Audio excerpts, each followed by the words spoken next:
Το σημείο που πρέπει να φτάσει είναι εδώ, ανάμεσα στις 4 κολόνες. Προσανατολισμός δεν μας ενδιαφέρει. Αυτή τη στιγμή θα το πάρουμε, θα το τοποθετήσουμε σε ένα άλλο σημείο και αυτό πρέπει να αποφασίσει για να πάει στο σημείο αυτό. Έχει σημασία ο προσανατολισμός του.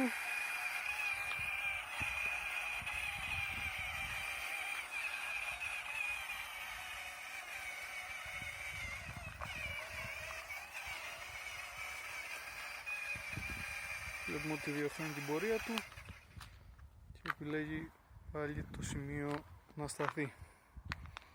Εδώ ανάμεσα στις 4 κολόνες. Παίρνουμε για άλλη μια φορά, τοποθετούμε σε ένα άλλο σημείο με άλλο προσανατολισμό.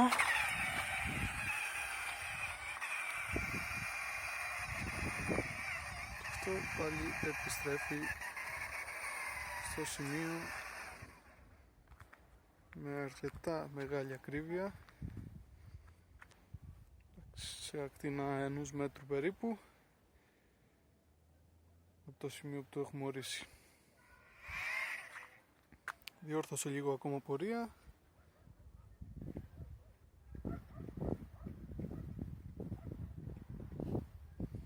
Θα πάρουμε άλλη μια φορά. Θα το βάλουμε ανατολικά του σημείου. Θα δούμε ότι πάλι επιλέγει την πορεία.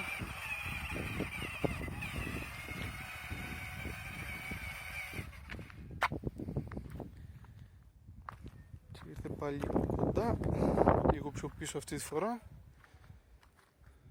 Αν του δώσουμε λίγο χρόνο μπορεί να διορθώσει πορεία. Όπως βλέπουμε διορθώνει πορεία και πάει στο ίδιο σημείο.